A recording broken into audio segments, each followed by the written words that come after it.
The assassin.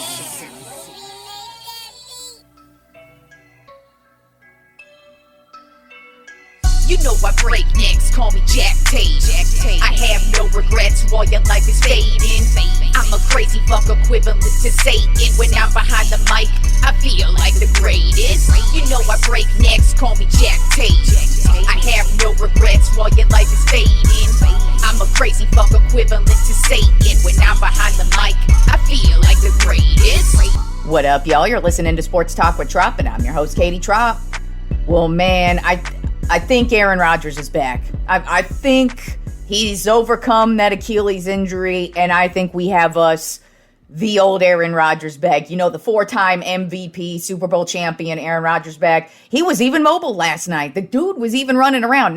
Not old school running around Aaron Rodgers, more like I'm an old man, I'll run when I have to type Aaron Rodgers, but man, he had some zip on the ball. I mean, I wasn't really questioning these last couple of games, his play. I could tell he was the old Aaron Rodgers, but last night, the Jets took it to the New England Patriots. The Jets got a huge win, 24-3, and it was just straight up domination. And that was really what the Jets needed over the Patriots. They have not beat the Patriots in what feels like a million years. And it kind of has been. I think the last time they beat the Patriots was in 2015, something of that nature. So that's a long ass, that's 9 years, y'all. 9 fucking years.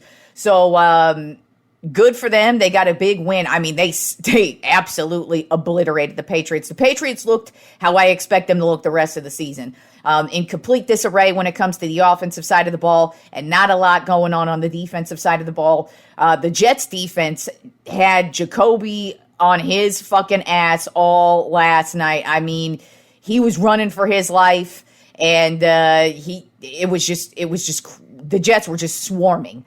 Defensively and then offensively, they looked solid. Like I said, Aaron Rodgers looked like his old self. He had 281 yards and 2 touchdowns in the game. So the Jets got the big win that they needed over the New England Patriots. So let's move on to the rest of week 3 and how the rest of the weekend's going to go. And also with my head-to-head matchup with my homie Simon Ruvalcaba. Last week, we did not have a good week. We both went 7-9. So my record on the season is 19-13, and he is 14-18. So he does have some catching up to do, but I mean, it is very early on in the season. So we'll see how that shapes up. We both picked the Jets last night. I had the Jets winning 28-10. He had the Jets winning 23-16. So we both start the weekend off 1-0. Let's get to the rest of the weekend of football. The New York Giants at the Cleveland Browns. Right now, the Browns are a 6.5-point favorite. The Giants look like probably the worst team in football, at least at this point in time. They can't get shit going offensively. Their kicker is out. Their defense is terrible, and what the fuck is going on here? The Browns don't look that great either, but I think the Browns are more of a well-rounded team compared to the Giants. They're at home, and they showed a little bit of life last week, so I think they'll be better this week. So I have the Cleveland Browns winning 24-7, and Simon also has the Cleveland Browns winning 20-13. Then we have the Chicago Bears at the Indianapolis Colts. Right now, the Colts are a 1.5-point favorite. Both of these teams, they are struggling. They've had, Chicago just really hasn't got a lot going offensively. Defensively, they look really stout.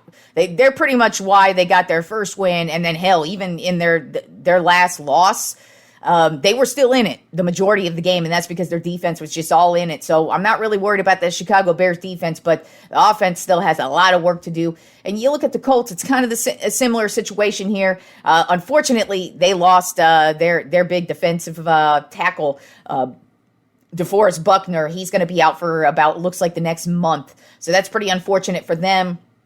The Colts are at home, so I'm just leaning towards them, 21-14. And it looks like Simon's kind of looking at this too, like a kind of a coin flip game as well. He's going with Chicago in this one, 27-20. So that is one of our few disagreements throughout the week. Then we have the Houston Texans at the Minnesota Vikings. Right now, the Texans are a 4.5-point favorite. The Texans, I still think offensively, they have some work to do. Defensively, this defense is something else. Like I was saying the other day, they are a smack you in the mouth defense. They ain't taking no prisoners. This defense is going to have every single quarterback running for their life. And that's what I'm looking at with Sam Darnold. As a matter of fact, I wouldn't be shocked if Darnold has an interception or a fumble or a couple of costly plays, I feel like this Houston defense is really just going to dominate. I do think it's going to be a close matchup, though, because, like I said, the Texans' offense is still finding its way. I think they'll do a little bit better in this one, but I feel like both defenses in this one, because Minnesota's defense looks real good as well right now. So I have a close matchup, but I've got the Texans winning 27-24, and then Simon has the Vikings winning this one 27-20.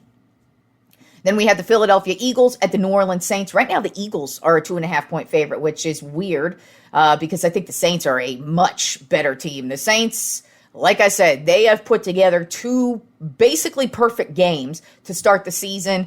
I wouldn't be shocked to see a couple of flaws in week 3, but the Eagles are not that good. Yes, the Eagles barely lost, but they choked that last game away. And then in the first game, I was not impressed, even though they got the win. It was not an impressive win. I think there are a ton of questions that surround this team other than Saquon Barkley. That's about their shining star, in my opinion. But the New Orleans Saints, they look good. They're at home, and I expect them to continue this ass-kicking streak against the Eagles. And I've got them kicking the Eagles' ass 31-17. And Simon's also got them beating the Eagles 27-17. Then we have the Los Angeles Chargers at the Pittsburgh Steelers. Right now, the Steelers are a 2.5-point favorite. The Steelers, to me, they are living off of that defense. And at some point, it is going to cost them. I feel like the Chargers, offensively, they're finally going to be a legit offense for them to go up against. And I think the Chargers also have a solid defense as well. And so I wouldn't be shocked if their defense actually scores a touchdown. But I have the Chargers winning this one 23-10. And Simon also has the Chargers winning this one 27-21. Then we have the Denver Broncos at the Tampa Bay Buccaneers. Right now, the Bucs are a 6.5-point favorite, and I expect the Buccaneers to basically continue to do what the Saints are doing as well. Both of those teams are just tearing it up offensively, and they're getting wins. And the Bucs are coming off of a pretty... It wasn't a solid win, but a win is a win, and when you win ugly, especially against a good team like the Lions, that counts for something in my book. And really, Baker Mayfield has just looked damn good as the Tampa Bay Buccaneers quarterback, and I kind of expect him to just go off this week and have a big game. I mean, Denver does not have a lot going on at all with this team, so I've got Tampa just routing the Broncos 41-13, and Simon also has the Buccaneers winning 24-13. Then we have the Green Bay Packers at the Tennessee Titans. Right now, the Titans are a 2.5-point favorite. I had the Packers winning this one regardless of who starts at quarterback for them. It looks like Jordan Love has the potential to play, but I kind of feel like if I'm them, you just go ahead and let Jordan Love sit one more game out because the Titans are not really a good team, and I feel like the Packers are everybody else is good enough to beat this Titans team. So I have it as if Jordan Love is not playing in this game. I have the Packers winning a close one, 17-13, just because the Titans look terrible. And they don't have a lot going on offensively, defensively. Just this team is terrible. And the Packers are actually a legitimate contender, in my opinion. And so I've got them winning this one 17-13. And Simon also has the Packers winning this one 23-20. Then we have the Carolina Panthers at the Las Vegas Raiders. Right now, the Raiders are a 6.5-point favorite. We do have Andy Dalton starting at quarterback for the Carolina Panthers this week. And while the Panthers, I think they have a lot of questions in many different ways, I feel like Andy Dalton is going to kind of at least give them a spark this week. The Raiders are not a good team either. I feel like both of these teams are about the exact same team. It's just the Raiders have... they got Crosby, so he's a game changer, of course. But that's about really the only difference. I mean, offensively, the Raiders are shit. Defensively, they're good. And then you look at the Panthers. Offensively, they're shit, but that was with Bryce Young. Maybe Dalton will come in and provide a little bit more spark here. Their defense, Carolina's defense is good. So, I feel like they're both going to be battling it out defensively. And I'm leaning towards Simon's Carolina Panthers in this one to get their first win. 20-17. I do think it's going to be a close one. I just kind of feel like they needed a different spark, and they went in a different direction, and I feel like Dalton's going to give them a spark, at least for this game. I don't think they're going to be no Super Bowl bound team, by no means. But I think in this game against an equally terrible team, I think it's this game could be up in the air and actually could be a good one. Now, Simon As I said, I'm taking Simon's Carolina Panthers in this one. Simon's going against the grain and not picking his Carolina Panthers in this one. So just remember that, Simon, when you fall back another game behind, you can blame your own damn self for not believing in your Carolina Panthers, like I'm believing in your Carolina Panthers this week. He's going with the Raiders. One of his sons is a big Raiders fan, so maybe he's just being nice to his son this week. But he's got the Raiders winning 27-20. So just remember that, Simon. You fall one more game behind me, that's your own fault for not picking your Panthers. How funny would it be if your Panthers completely obliterate the Raiders? I'm going to be laughing because I believed in your Panthers, but you did not.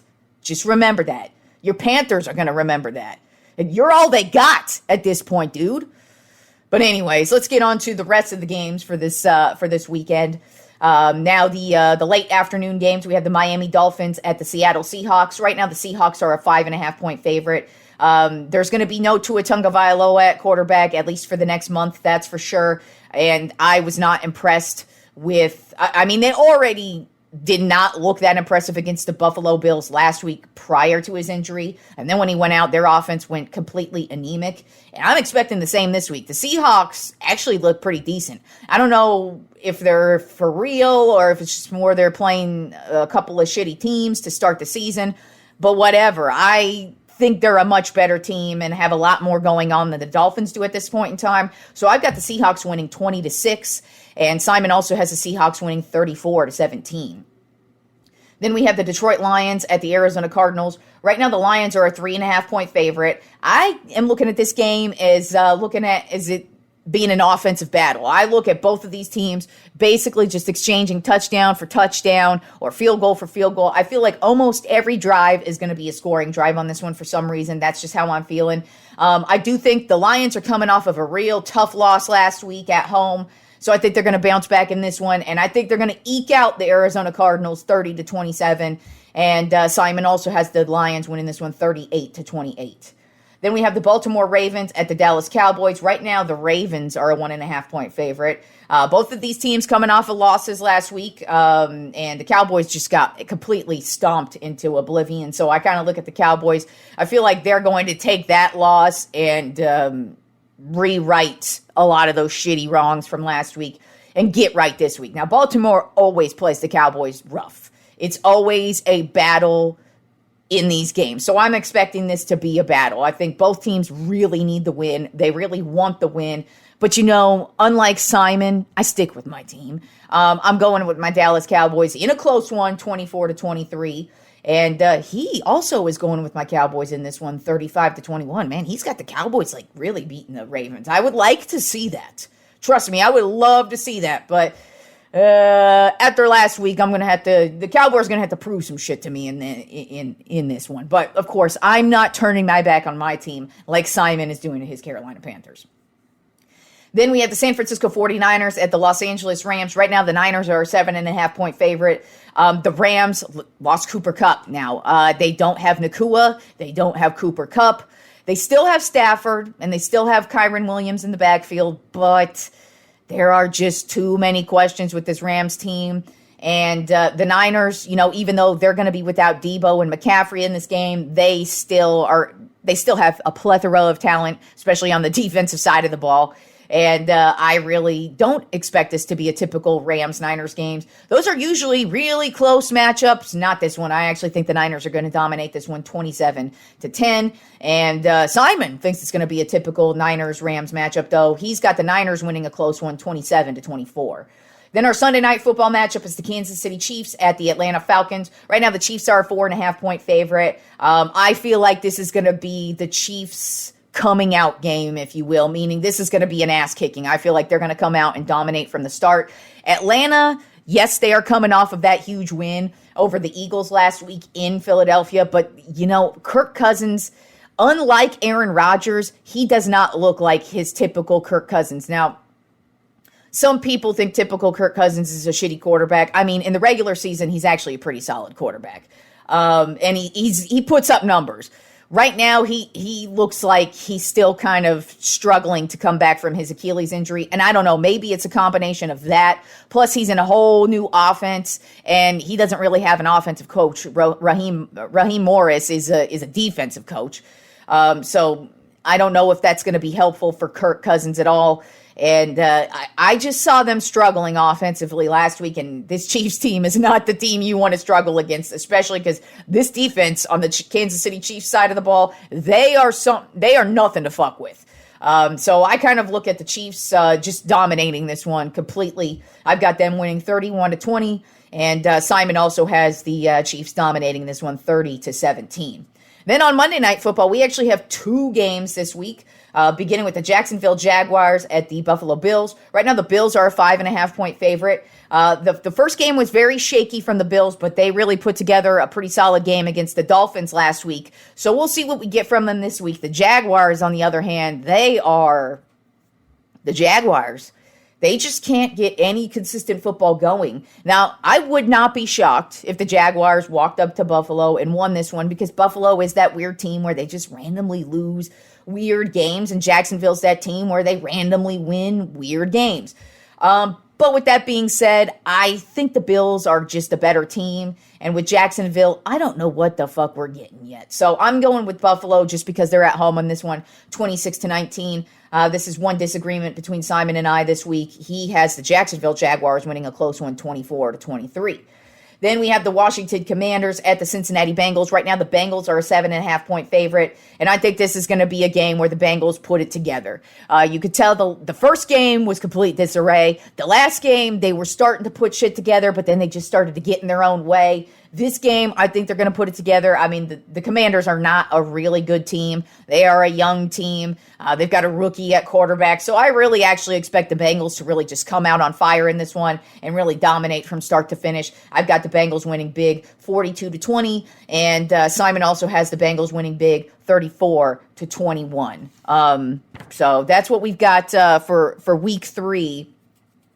Now let's move on to baseball. And I was only going to talk about the playoff picture and what's going on with that, but Shohei Ohtani showed out yesterday in a 20-4 Dodgers win over the Miami Marlins. But the thing that Ohtani did yesterday, he is the first ever member of the 50-50 club in Major League Baseball. Yes, the first ever. I mean, this guy is already a fucking unicorn to begin with, but now he is the first baseball player to ever have 50 stolen bases and 50 home runs in the same season, and we still have about a week and a half of baseball left. So this guy, who knows what the hell he's going to do, but he did it all yesterday. Yesterday, he went 6 for 6 with 10 RBI, 3 home run. Like, this guy is a fucking monster, and it's so fantastic, too. I think Shohei Ohtani and Aaron Judge are just so good for baseball. I love the both of them.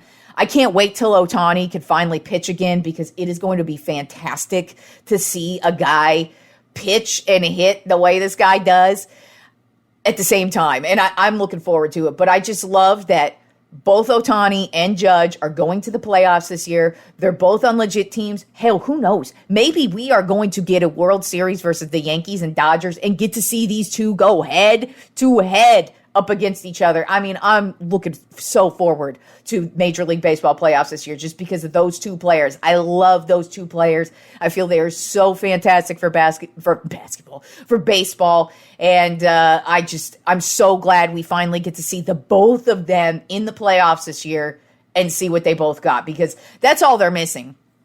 All these two guys are missing is like a big playoff performance to add to their careers.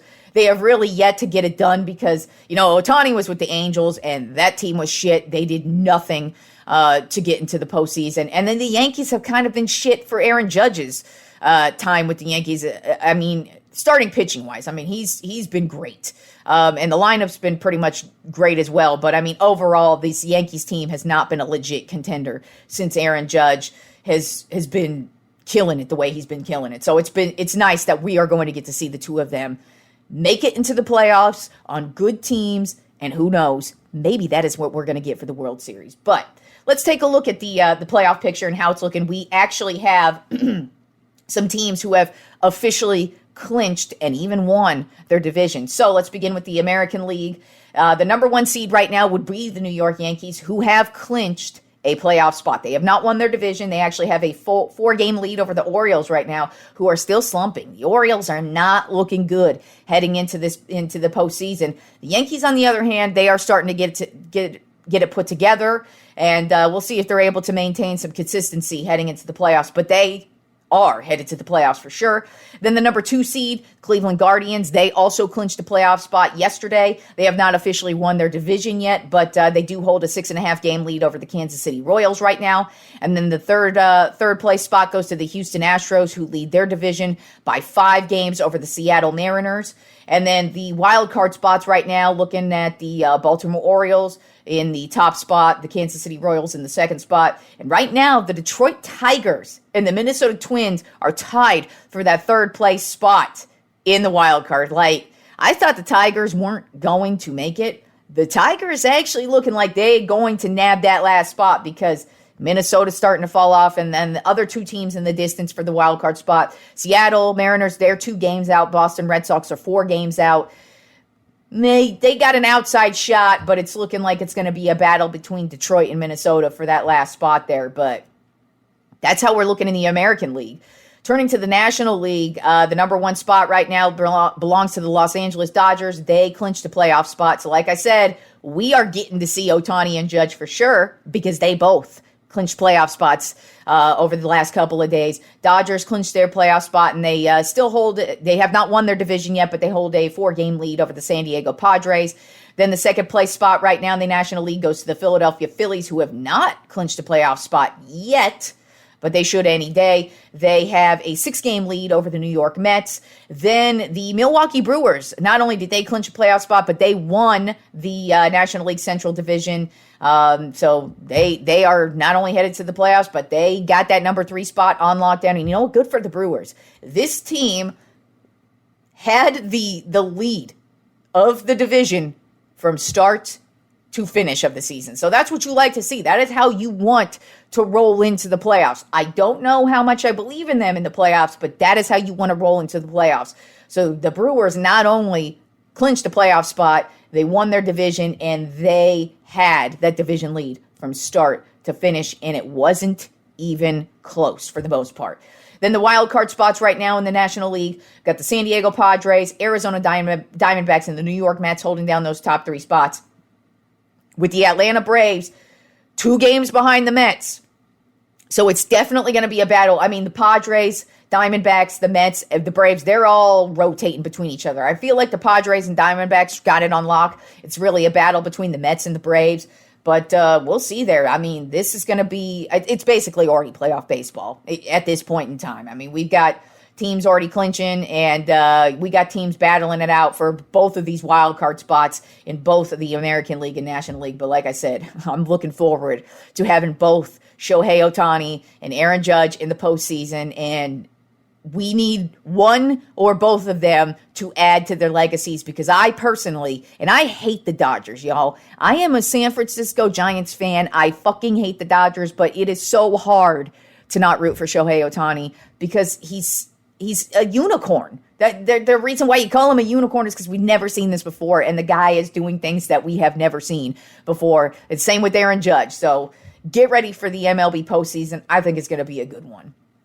All right, now let's move on to my top 10 list this week. Moving on to my top 10 favorite Texas Longhorns. You know, I did my top 10 favorite San Francisco Giants, top 10 favorite Dallas Cowboys, top 10 favorite Los Angeles Lakers, and now it's on to my favorite college team, the Texas Longhorns. And the difference with this list is we are going to be mixing it up between all 3 sports, football, baseball, and basketball, because I have favorites that span across all of the sports, because I actually do enjoy and watch all 3 of these college sports. Not as much as pro, of course, but there are many Longhorns that I see go on to have pro careers, and I'm like, dude, it's fucking awesome that I got to see the beginning of your career at Texas and continue to go on through the NFL, Major League Baseball, the NBA, wherever they go. I'm always rooting for Longhorns. So let's begin with number 10 on my top 10 favorite Texas Longhorns. Colt McCoy. Pew, pew. He was the quarterback of the Texas Longhorns from 2005 to 2009. And he was an extremely consistent quarterback. As a matter of fact, I actually said it on the last episode. He was the last good quarterback we had up until Quinn Ewers last year. Up until Quinn Ewers, and now good old Arch Manning.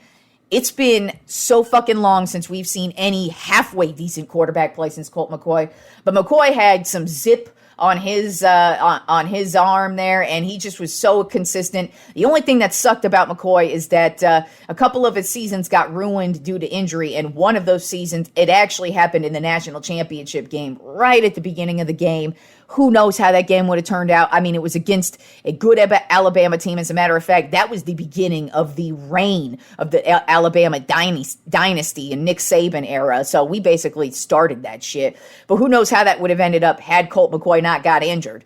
But anyways, he did get injured. He got injured another year as well. But it's like we unfortunately didn't win a national championship under him. But I mean, I feel like had he stayed healthy those couple of seasons that got ruined by injuries, we could have at least one national championship. But he had a very successful career. What I liked about him, like I said, he was so consistent. You knew when he came out, he was going to give it all. And he was going to turn every receiver, every tight end around him into a much better player. And he was a very consistent and a very excellent Texas Longhorn.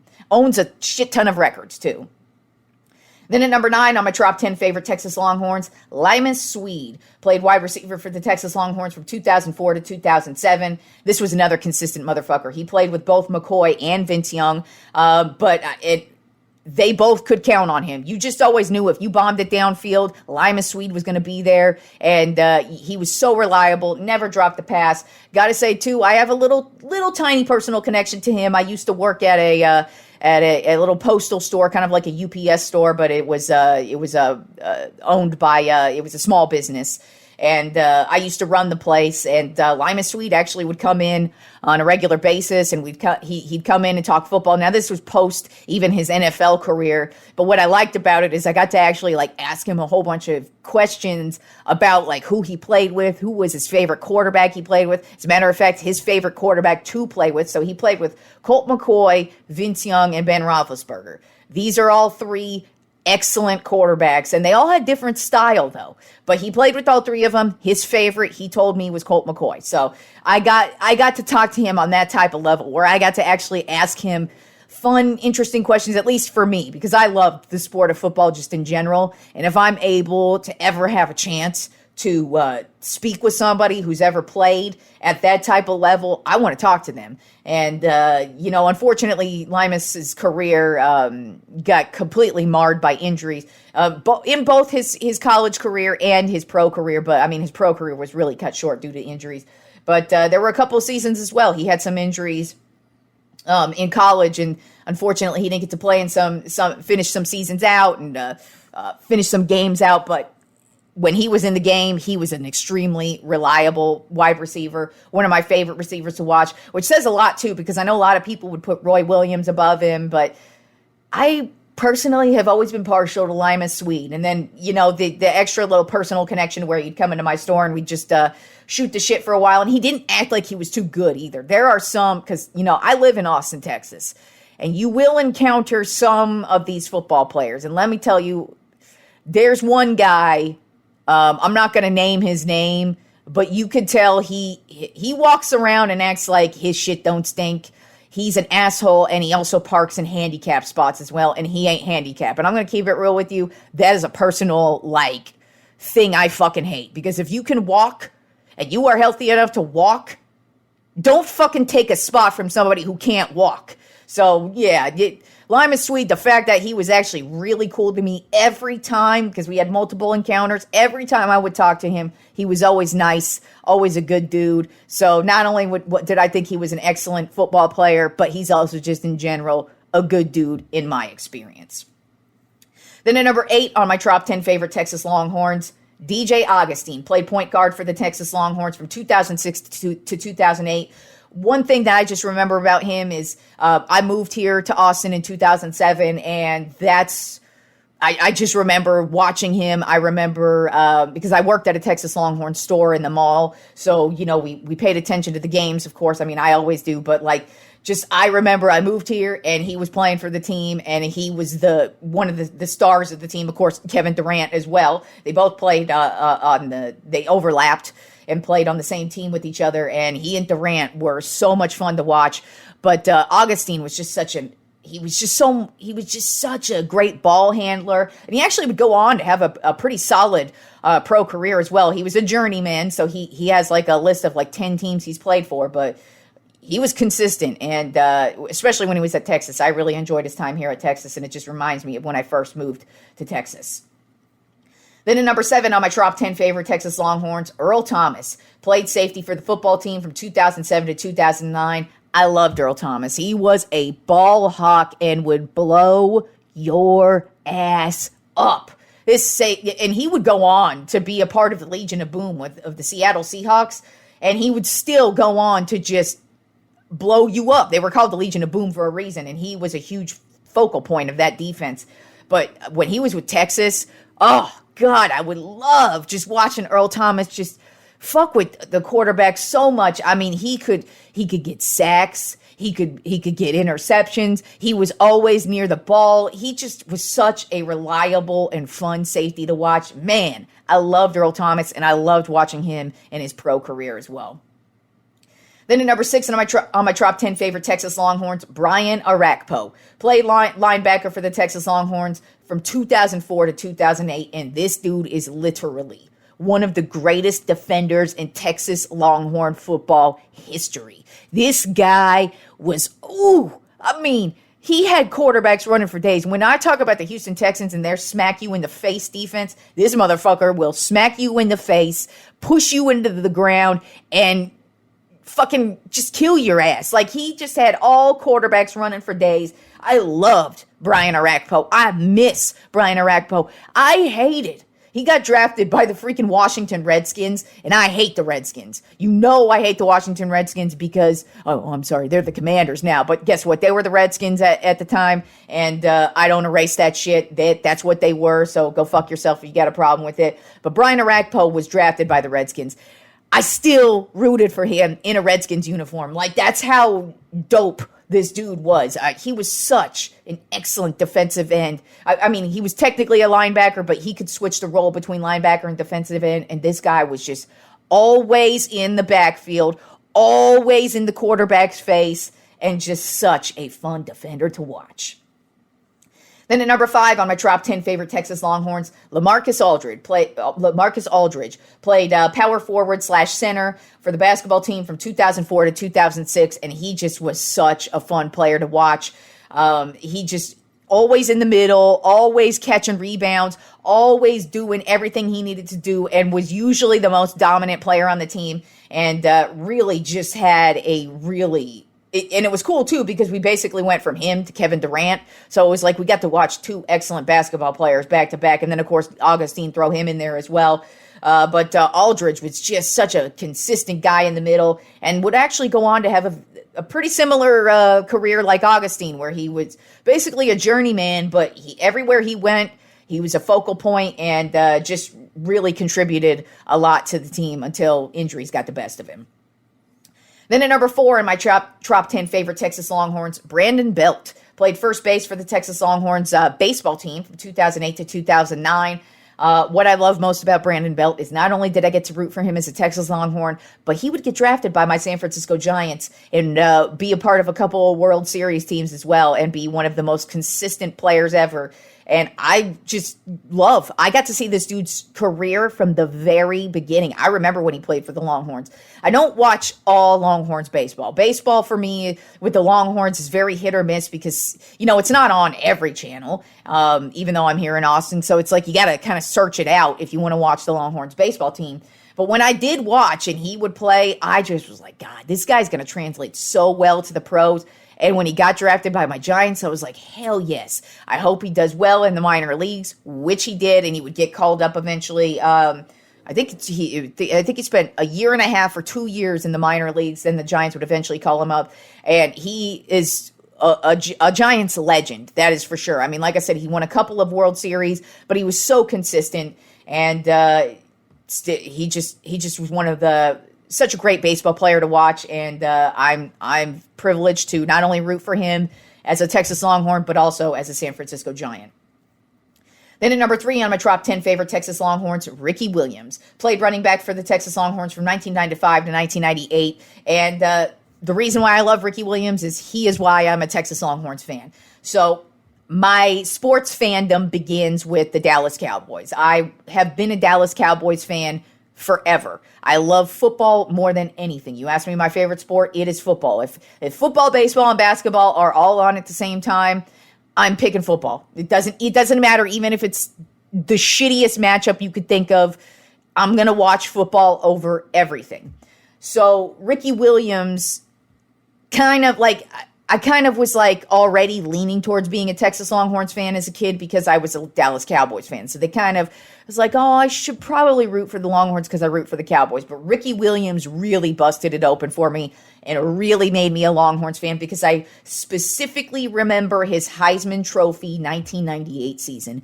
He obliterated everybody. I mean, you want to see some of the greatest running back, just the greatest running style you could see, running back wise. Like it's something of an art to watch a running back the way Ricky Williams was a running back back in 1998, especially his Heisman Trophy year. He broke or tied 21 records in the 1998 season, or at least over his spanning career, because the 97 season was also a fantastic season for him as well. But 98 was what really just put him above everybody.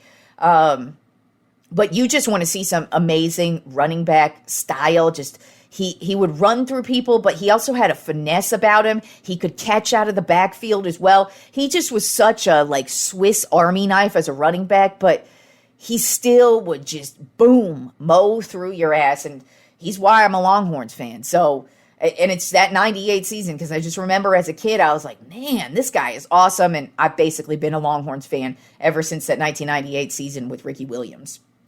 Then at number 2 on my top 10 favorite Texas Longhorns, Kevin Durant. Played forward only for a season, the 2006-2007 season, but that's because they created that stupid rule where you have to play one season in college basketball and then you could go into the draft. Because we all know Kevin Durant would have gone straight from high school to the NBA if he could have, but he couldn't. He chose to play at Texas, and that season that he played at Texas was so much fun to watch. One of the best seasons I've ever watched as a Texas basketball fan. And I just feel it's just great to not only have seen him play here at Texas, but I mean, when I was watching him, I remember I'm like, this guy, he's going to be good. He's going to be good once he hits the NBA, and not meaning he's just going to be good. Like I used to think, now he's not on this level, but I used to think he was going to be the next Kobe because he could score at will, just like Kobe could. That was what I saw in Kevin Durant, and that's why I was like, yes, I'm seeing the next Kobe. Now, Kevin Durant has created his own lane and done his own thing. I know a lot of people, they're very waffly on Kevin Durant. Some people hate him. Some people love him. Me personally, I love him. He's been a Longhorn. I respect his entire career. And but like I said, he ain't Kobe. But nobody's Kobe to me. Kobe above everybody for me. But as far as scoring goes, he is Kobe. Kevin Durant can literally score at will still to this day. If Kevin Durant wanted to score 100 points, the dude could score 100 points. It's just, you got to play team ball to get the wins. But watching him win the championships that he did with Golden State, I'm not one of those people. It's like, you went and won with them. If you count LeBron's with the Heat, you got to count Durant's with the Warriors. Y'all can get all ticky-tacky you want with what you want. But Kevin Durant's still been a baller. He's created his own lane, and I'm glad to have seen him begin driving in his own lane as a Texas Longhorn. But my number 1 top 10 favorite Texas Longhorn, it ain't even close. It ain't even close, and his name is motherfucking Vince Young. Played quarterback for the Texas Longhorns from 2002 to 2005. Number 1 reason why you love Vince Young is this dude brought us a national fucking championship. And what was so fantastic about Vince Young, what I love so much about Vince Young, is he had the ability to take over every single game he was in. There are so many games to point to throughout his Texas Longhorns career where it's like, dude, look at that guy. We're down by this many points, and boom, Vince Young takes over in the second half and brings us back from like 24 down, and boom, we win. And he comes into the Rose Bowl against Michigan, boom, we get that win. But then the cherry on top of what Vince Young was the national championship game against USC. Now, yes, we had a fantastic team. We had a stout defense. We had great receivers. We had a great offensive line. We had some excellent running backs behind us. I didn't even name off Jamal Charles, who was on that national championship team, and he was one of my favorites too, but he ain't make this top 10. He was right on the outskirts, though. I almost put him at 10, but I had to put McCoy above him. But anyways, Vince Young took over this national championship game. He won this one on his back. Now, don't get me wrong. Defense played a huge part on that 4th and 1 where we held Landale White back on that 4th and 1, and we were able to get the ball back, set us up in good field position for Vince Young to get the game-winning touchdown. But the dude would take over games, and that national championship was the cherry on top. It was fantastic. It was amazing. He got screwed out of the Heisman that year. It went to Reggie Bush, but that is okay because we got the national championship. But to me, Vince Young is everything. I loved Vince Young's career. I loved how every game Vince Young was in, you knew we had a shot.